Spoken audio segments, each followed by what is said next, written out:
namin ako. Yes, tama. Sana magkaroon din kami ng ganun love story. Ay, ako yun. Ayan. So, walang iba yan, yung si Ate Lina. Yes!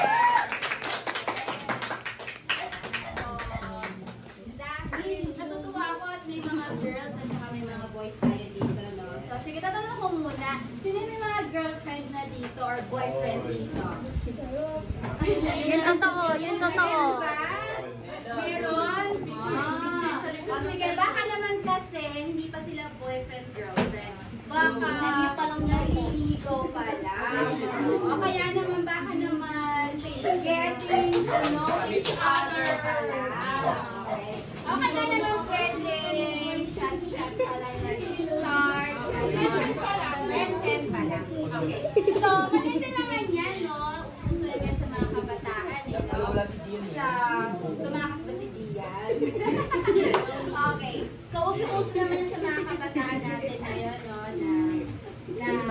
Nagkakaroon ng mga relationship, no? Pero alamin muna natin kung ano ba talaga ang dapat na meron doon sa tinatawag natin the one. Diba?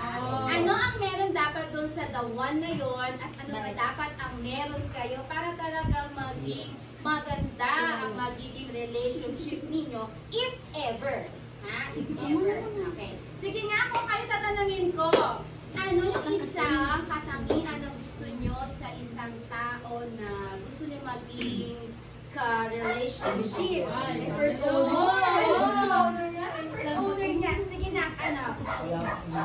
Walang bisyo. Sige. Isa lang. Isa lang. Madami yan. Okay, sige. Ito muna. Consideration.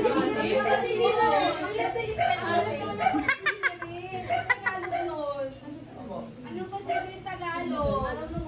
Ayun, marunong umunawa. O sige, ano pa? Kilala si Lord. Okay, maganda. Si Jane. Ha? Oh, nakakailan niya. Dapat na.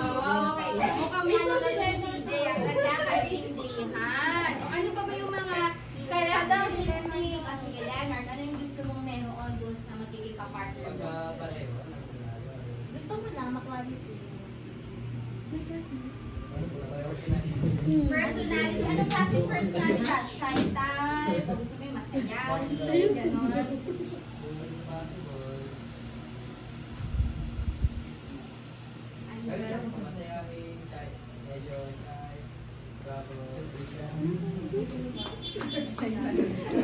Okay, masayahin naman siya, pero may shy siya na po. Medyo maldita type. Sa kanya lang daw magano-gano. Sa kanya lang guys, sige, maganda din yung katangian na yan, ha? Sa mga girls naman natin, alam mo natin kung ano sa isang guy. Jeya. Ay, Maris. Ikaw, ano ba yung gusto mong meron sa isang guy na gusto maging ka-partner? May tiwala. Ibig sabihin, mapagkakatiwalaan siya. Okay, na mapagkakatiwalaan. O dyan naman yung mga girls natin sa likod. Anak, ano yung gusto nyong katangian ng isang... Katangian. Isang guy. Si Kyle. Yun na yun. Yun na yun. Hindi na kailangan ng description. Ano yun? Si Kyle. Ganun pala. Sige, sino sa inyo ng isang representative naman? Isa lang. Sige, Jeya, ikaw na lang. Sige, ano ba? Explain mo lang. Or describe mo lang. Yung ano, kailangan same kami lagi ng ano, parang gusto ko, parang ganun po, parang palagi kami magkasunod. Gusto nyo yun, parehas sila ng mga gusto. Siguro yung mga hobbies or interest, no? Para lagi silang magkakasundo. Sige, maganda yan, no? Actually, dapat, or may narinig ako na na if ever na gusto nyo magkaroon o makahanap ng isang girl o isang guy, dapat daw nililista natin kung ano yung mga gusto mo sa kanya. Pwedeng physically, ugali, or kung ano man ang gusto mo. Para just the moment na may makilala ka isang boy or isang girl, ma-check mo agad, ay maganda. Check. O, halimbawa, meron kang 5 checklist, no? 5 mga characteristic na gusto mo sa isang guy or isang girl. Halimbawa, una, maganda. O, may nakilala ka ngayon. Ay, maganda siya. Number 2, mabait. Ay, mabait din siya. O, ayan. So, dapat may checklist kayo para the moment na may makilala kayo at hindi mo pa sure kung siya talaga or siya pasok na pasok doon sa mga hinahanap mo, maglilista tayo kung ano-ano yung mga characteristic na gusto nyo. Okay? So, pero bago ang lahat, alamin muna natin talaga kung ano yung mga qualities of my God's best. Walang kode ko pa. Okay, anong ginagawa nyo? Ini-stalk ang Facebook. Tama ka dyan! Correct! Yan na ang ginagawa ngayon para mas makilala mo ang isang tao, no? Pagtingin ng profile pic, ay, ang ganda nito. Okay? So, titignan nyo pa yan ngayon kung may Instagram siya. So, Facebook, titignan nyo yung sa Instagram, titignan nyo din. Pati titignan nyo pa kung may TikTok accounts yan, for sure, eh, no? So, ganon. So, ganon din kay Lord. Kung gusto nyo mas makilala si Lord, dapat binibigyan nyo siya ng time na i-stalk. O anong i-stalk ninyo kay Lord? O, syempre, stalk yung Bible naman niya, diba? Hindi puro stalk lang ng mga profile pic or profile ng mga crushes ninyo. Stalk nyo din yung yung profile ni Lord nandoon sa Bible. Okay? O, ngayon, ano pa? Kayo ba ay honest? Honest ba kayo? Sa salita. Sa kilos, kayo ba ay tapat? Yan, mapagkakatiwalaan ba kayo? Kung wala kayo ngayon, sa tingin nyo medyo pa lang, pag medyo pa lang, hindi 100% X, hindi ka pa pwede manligaw at hindi ka pa pwede sumagot ng manliligaw. Ano pa? Ikaw ba ay kind? Maganda ba ang kalooban mo? O baka naman mamaya kung ano-ano pa yung mga salitang lumalabas sa bibig mo? O may mga ginagawa ka pang mga bagay na hindi maganda sa paningin ng Panginoon. Kung hindi mo pa yan nagbabago, X pa rin. Bawal manligaw at bawal sumagot ng manliligaw. Ha? Next, respectful ka ba? Ikaw ba ay magalang? No? Magalang ka ba sa mga tao sa paligid mo? Opo. Opo. O, sige na nga, check. Okay? So, pero kung hindi pa, ayan, kung hindi pa, kailangan i-work out mo muna yan sa sarili mo. Okay? Hahanapin mo yung ganito sa isang tao, ikaw mismo, hindi ka pa ganon. Paano kung ito ay nahanap mo, yun din ang hinahanap niya sa'yo? O, paano pala yun? Parehas kayong wala. So, hindi compatible. And, kayo ba ay forgiving? Yes. Baka ngayon pa lang, hindi lang ma-chat eh. Galit na kayo, no? Iba-block nyo na sa Facebook. O kaya naman ano na, i-mute na siya. Block na. Okay, at kayo ba ay patient? Kayo ba ay matyaga, marunong mag-antay? No? Kayo ba ay mapagtiis? Ibig sabihin, kapag may mga problems, kayo ba ay mapagtiis, no? Kasi kung sa isang relationship, pag may dumating na problema at hindi kayo patient, wala na. Break na kayo agad. O, gano'n. Okay? So, ito yung mga non-negotiable. Pero syempre, sabi ko nga, parang iba-iba kasi non-negotiable sa mga tao, no? Pero ito yung mga magandang katangian na dapat hinahanap natin sa mga magiging kapartner natin. Okay? O, ano naman yung mga non-negotiable? Ano naman yung mga negotiable? Yung mga bagay na pwede kahit wala siya. Isip nga kayo. Ako ito nabasa ko eh. Nabasa ko. Okay, physical appearance. O, ayan. So, gusto nyo ba ang boyfriend at girlfriend nyo ay kasing ganda niya, Sino magaganda at gwapo ngayon? Ha? Okay? Sa mga boys, sa inyo ba number 1 checklist dapat maganda? Dapat pogi. Dapat pogi. Ba't ganun ang pagsabi? Dapat ba maganda sa'yo na? Hindi naman. Hindi daw. Ano mas gusto mo?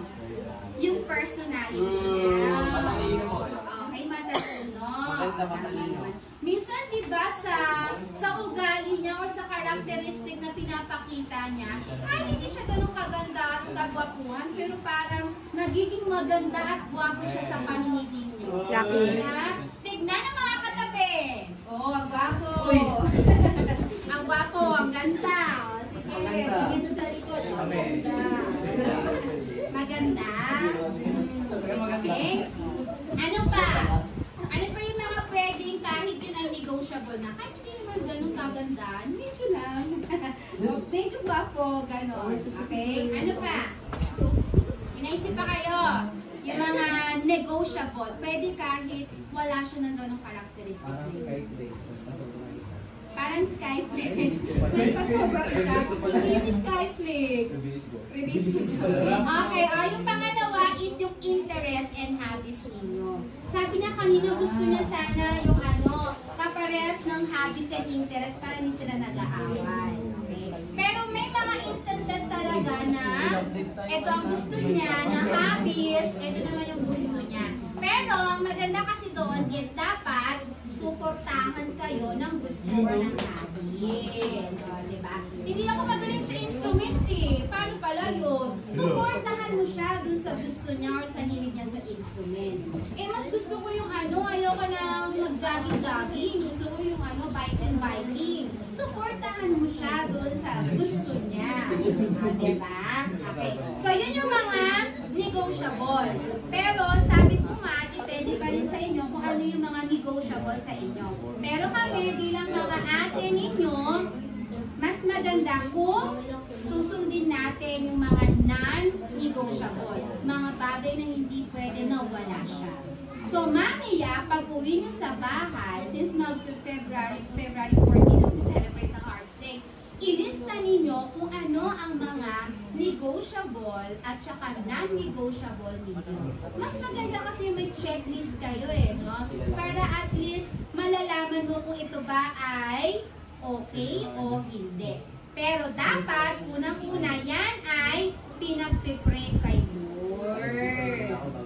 Okay? Ako, alam niyo ba, yung husband ko, pinag-pray ko siya kay Lord. Dumating siya sa hindi inaasahang pagkakataon para sa akin pero alam ko na yon ay nasa tamang panahon ni Lord. Kaya kayo din, ganun din, lahat yan ay nasa tamang panahon. Huwag kayo magmamadali, Ako nga, as much as possible sa ganitong age, mas maganda ang focus muna tayo sa goals natin. Hindi agad hanap ng girlfriend or boyfriend. Focus muna tayo kasi darating din yan. Kaya mas maganda kasi mag-boyfriend, mag-girlfriend kapag meron na tayong trabaho. Bakit? Siyempre, bibili ka na ng flowers, ng chocolates, diba? Ng card. Ano ba may mga pinahula sa inyo kanina? Nahirap-hirap. Sabi, makikipag-date na, diba CJ? Ang galing ni CJ doon, ayun. Okay. So, dapat, habang inaantay nyo ang inyong God's best, na tinatawag, dati kasi ang tawag namin God's will. Ngayon, may bagong nabasa, God's best. Yun na siya. So, habang inaantay nyo yung inilaan ni Lord para sa inyo, ang gawin nyo muna ay i-fix ang inyong mga sarili, baguhin ang inyong mga puso at isipan. Focus tayo kay Lord. Unang-una talaga faith in God. Kasi, kung tayo ay may faith kay Lord, lahat ng mga characteristic o iba pang characteristics, lahat yan magkakaroon tayo. So, yun. Dalangin ko na marami kayo natutunan sa araw na to, sa oras na ito. Yan yung magiging guide ninyo para hindi kayo maka-experience ng heartbroken.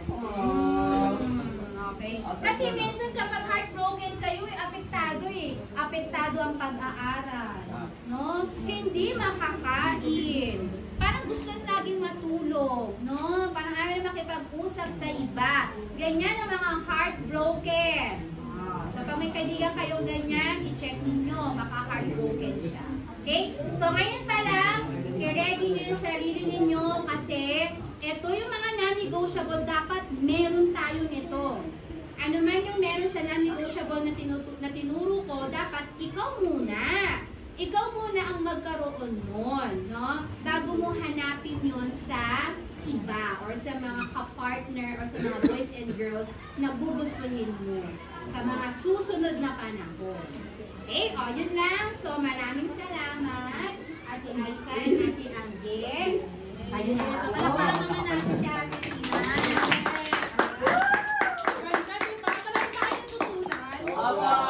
So, meron lang ako mga ilang question. Ikaw, Ate Ice. Ano pa yung, ikaw, Ate Ice, ano pa yung isa Kwento nyo daw yung experience nyo daw. Isa lang, ano yung non-negotiable mo talaga? Kasi number 1 non-negotiable mo. Meron ako, alam mo sinasabi ni Teacher Tina kanina, meron akong listahan.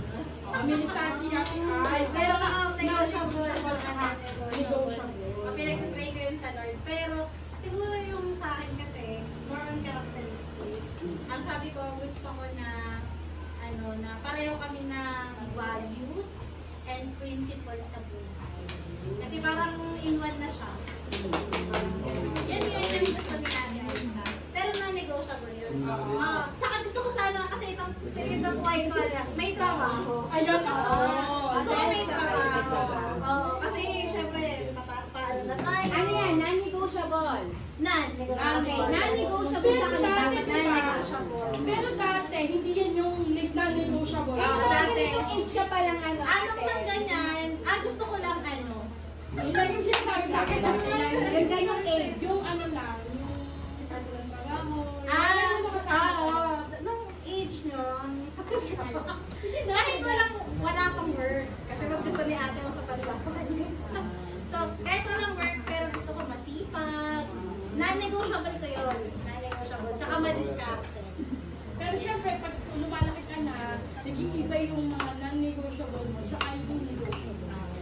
Kaya, pero syempre, dun sa non-negotiable natin, hindi pwedeng mawala dun yung faith natin sa Lord. Kailangan na number one yun. Kahit tumanda ka na, ngayong bata ka, ang gusto ko yung ano talaga, love si Lord. Unang-una, love niya si Lord. Tapos nung tumanda ka na, natanggal na yung sa non-negotiable mo. Ikaw anong non-negotiable ko? Wala, hindi tayo sa dito. Ayan, sa non-negotiable ko, ako talaga, laging yun lang, sinasabi ko dapat may love niya si Lord.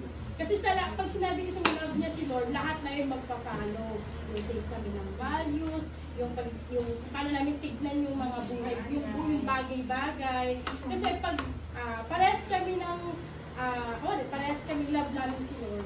So, ibig sabihin, isa lang yung pina-follow namin. So, isa lang yung values namin, isa lang din yung mga ganun. Saka hindi sila magsaselos kapag busy ka para kay Oo. Lord. May sinasabi kami Magsaselos pa, pag busy ka kay Lord. Kasi naiintindihan nila, okay lang, si Lord naman yan. Parang pag si Lord, wala na question yun, hindi na kayo ang questioning. So, ngayon pa lang, alam mo nakakatuwa mo, kasi dati, nung mga ganyan pa lang kami edad, hindi namin alam yan. Nalaman natin yan, parang nag-build na kami ng career. Ay, meron pa lang non-negotiable tsaka negotiable. Ayan, meron pa lang red flag tsaka green flag. So maganda next time, kung alam na natin yung mga non-negotiable tsaka negotiable, next time pag-usapan natin yung red flag tsaka green flag. Para mas maintindihan natin na, ay, may red flag to. Dapat umiwas na ako sa kanya para hindi na masaktan ang puso ko. Hindi na tayo parang toro, na kapag nakakita ng pula, susugurin pa natin. Okay? Hindi gano'n. Okay? Dapat pag nakita ka ng red, stop. Stoplight, hindi parang toro. Oo. Pag nakakita ka ng green, go, huwag kang matakot kasi ibig sabihin nasa tamang ka, di ba? Pag nakakita ka ng green. Ayan. So, marami ba kayong natutunan? Sige, ano yung isa sa mga natutunan? Sino yung gusto mag-share na, okay, ito pala yung mga non-negotiable tsaka mga negotiable. Isang boy tsaka isang girl lang, sino yung representative yung gusto yung mag-share lang ng konti na Okay. Ganito pala yung dapat namin gawin. Sige. Sino ang gusto mag-share lang ng konting-konting natutunan niya? Sinong gusto mauna? Isang boy, isang girl lang. Para may representative. Respectful. Sandrine daw po. Turuan mo ako. Ano, sino? Grabe naman, Kyle. Kanina ka pa, Kyle eh. Sino sa boys? Si Kuya Paul. Kuya Paul daw, sabi ni CJ. Sige, Paul. Anong natutunan mo dun sa topic natin ngayong hapon? Anong masasabi mo dun sa napag-usapan natin? Layo ka na daw. Sige na, Paul. Layo ka na. Hindi ka namin minamadali. Tsaka walang maling sagot. Oo, walang maling sagot. Hindi naman kailangan i-enumerate mo lahat kung sinabi ni Teacher Dina. Kung ano lang yung naiintindihan mo. Yung tumatak sa'yo. Oo, yung tumatak sa'yo. Ano yung tumatak sa'yo?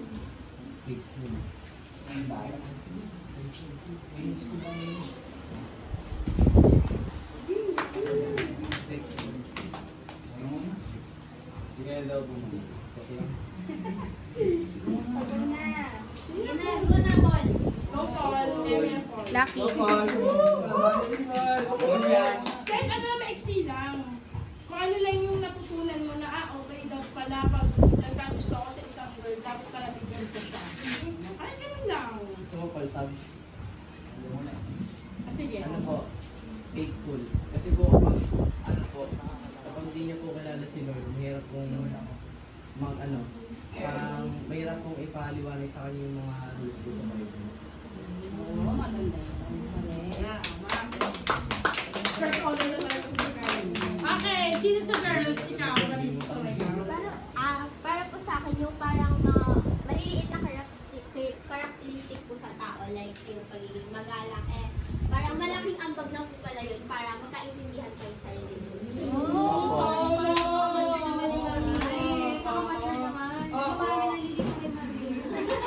Oo nga, no? Kasi minsan, Nang-negotiable. tsaka minsan kasi doon mo makikita matatansya yung tao. Ay, magalang siya sa nanay niya. Ibig sabihin, mapagmahal to. Magiging mapagmahal to sa akin. Magiging magalang dito sa akin. Kasi ganun niya itrato yung nanay niya. Di ba? O kaya, ay, ano to, nanunutok to ng kapatid. Ay, baka sa susunod na ay, ako na yung suki. Di ba? Kasi, syempre, hindi natin sila kilala ng matagal. Makikilala pa lang natin sila pag, yung nagkikitaan pa lang kayo. Tsaka, tulad yan ang sinabi ni Teacher Tina, pag nanliligaw ka or nililigawan ka, ang pinapakita mo yung maganda. Kaya titingin ka doon sa tao kung paano niya itrato yung mga taong nasa paligid. Hindi nga yan naman sa harapan mo eh. Pag Oo, naniligaw eh. oo, Diba? oo. Hindi ka naman Kasi ano eh, sabi ba? Kasi nakaklarnot, diba? Yung mga pangit na side natin. Kaya magandang ko siya, investigate ka dun sa mga kapamilya, kaibigan. Doon mo malalaman ang tunay na himay. May tao na rin. Tama. Yes, tama. Galing ni Ate Maris. Okay, mukhang madami nga silang natutunan at nalaman ngayong hapon. So ngayon, mag-pray na tayo. Oo, tapos na. Sige, let's pray. Ay, gusto pa? Ay, ano ka ba? Sige, let's pray po. Lord, maraming salamat po sa dito na pinagdalaw sa amin sa pagkakas sa namin. Narinig ko, Panginoon, sa mensahe po kami narinig. Maraming salamat po. Nawa po tuloy mo sa aming mga puso't isip, Father God, yung aming narinig na mga qualities na dapat namin hanapin sa aming future partners and kung ano ito yung mga qualities na dapat namin ayusin sa aming mga sarili, Panginoon. Maraming salamat po sa buhay ni Ate Tina na siya po ginamit po ninyo para po ipahayag po ang inyong mensahe para sa hapon. Maraming salamat po. In Jesus' name, Amen. So kanina, di ba,